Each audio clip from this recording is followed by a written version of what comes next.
You see this game right here? Don't fucking play it. It sucks. It's horrible garbage. I remember when I was at my cousin's house about 10 years ago, I saw this game and I wanted to play the ever-loving shit out of it. But little did I know, it is actually shit. Recently, while combing through the depths of my old bullshit, I stumbled across this forgotten piece of my childhood, and I decided to finish it once and for all. And I realized that with this game's fantastic gameplay mechanics and beautiful overarching storyline that I want my fucking time back!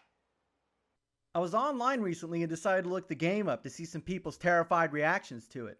Instead, I got the opposite. They loved it. It got a 9.6 from IGN, 8.7 from GameSpot, 10 out of 10 from PlayStation Magazine! I cannot allow this atrocity to go unnoticed. It is time to subject myself to the pain so that you don't have to suffer. It's time to pop this bubbling cauldron of Santorum in and let the horror speak for itself.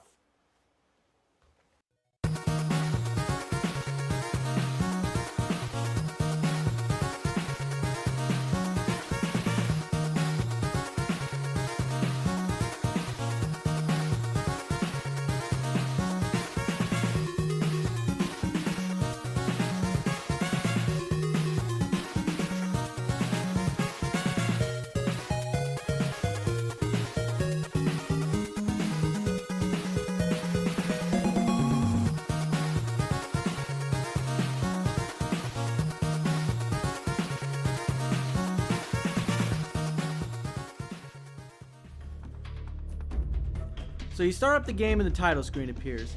Not much to say here. The background is confusing as all hell and causes eye strain after about 5 seconds. It's excusable, I guess. It's a title screen, who cares? So the game starts off with some cinematic cutscenes, a Cold War spiel, and Snake in a cargo hold. Now, there's some really obvious jokes here about snakes and planes, but I'm not going to touch it. Does this panty waste know what he's doing? So he jumps out, lands, and the game begins. My first complaint is how everything looks so dull and drab. There isn't a lot of contrast, so I often have trouble differentiating what I can pass over and what I can't.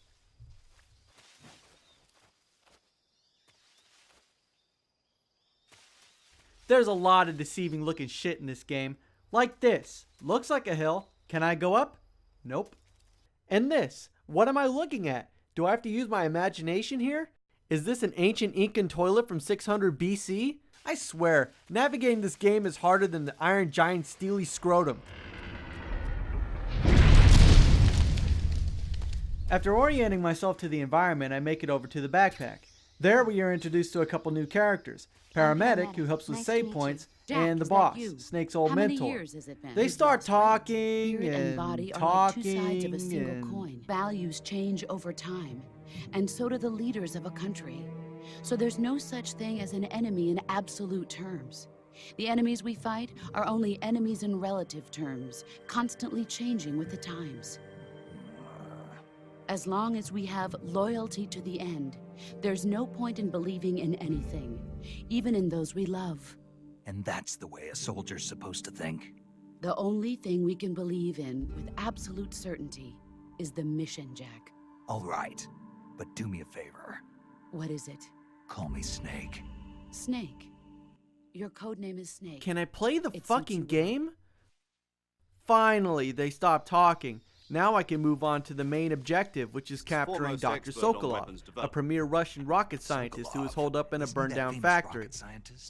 So around this time, you start to take notice of your hunger and injury gauges. And let me tell you, it starts to get annoying pretty fucking quickly. I feel like I'm taking online SEER training. I have to keep stopping to press the pause button all the time to eat something, or treat a bullet wound, or change my camo, or figure out how much shit I have in my inventory. Yeah, that's another thing. You can only carry so many items at one time. If you want something that you're not carrying, you have to press start, go to your backpack, take something out of your inventory, put another item in its place, and now you can select it. What's the point? Enemies can't attack you while you're in the start menu, so it's all just extra steps you have to take to make the game even more tedious. That hunger gauge is so ridiculous. That'd be like in Driver if you had a diarrhea meter and you had to take a shit every 15 minutes, or else you'd have to go back to the safe house and change your underwear. So on the way to Sokolov, you encounter some crocs in the swamp. You can avoid them, but I usually just kill them with my knife. Fucking pussies. Alligators can't stand up to snakes. Once I'm at the compound, I encounter some sentries, who remarkably sound like they're American. Who knows, maybe they hired Blackwater for security. Anyway, after you get past them, Snake gets involved in more dialogue, and at this point everything feels more like a movie. Russian is superb. Wait, what? They're speaking Russian? So everybody was speaking Russian this whole time. So then why don't they have Russian accents? Why are they speaking English? America is truly a frightening country. So, how do you like my Cantonese? Pretty good, huh? Were they fucking drunk when they came up with this shit? Well, with a wild hair up my ass, I decided to travel to Japan and visit the Tokyo Konami headquarters to find out the truth. And what the fuck? So they were drunk.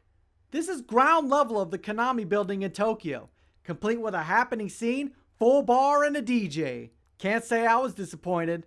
Konami, you fucking rule.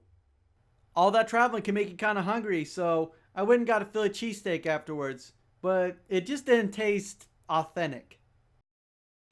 Whoa, I'm getting way off track here. I keep forgetting I got a shitty game I gotta finish. What is this spaz doing? Is he hoping to catch the bullets?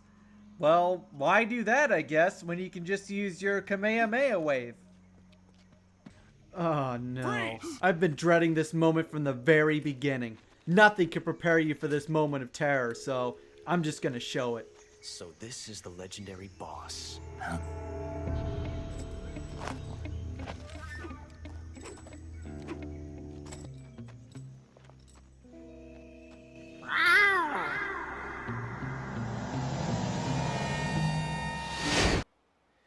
No. That's supposed to be Revolver Ocelot? That's Major Ocelot to you. And don't you forget it. How could they do this? They took one of my most favorite badass characters from my childhood and made him more campy than Maximilian Pegasus from the Yu-Gi-Oh franchise! Now I understand he's supposed to be young in this game, and I'll give you that it probably took time to hone his legendary badassery over the years. But riddle me this, Batman, how the fuck did they turn this This ship now carries enough Simtex on its key structural points to blow it out of the water at the touch of this button? into this? Nice boots.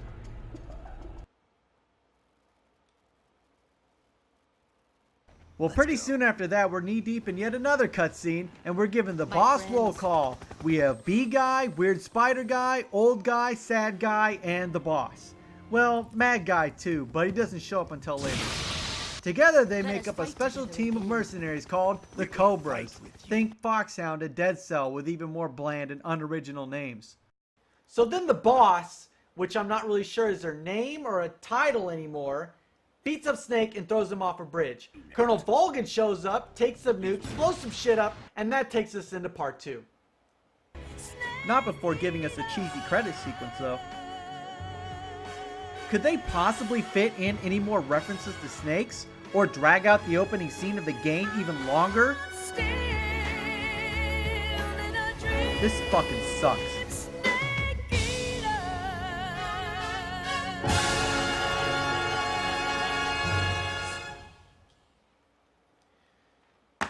Well, this is one shit heap that's just too big for one mouthful. So stay tuned for part 2, and we're gonna dig in a little bit deeper.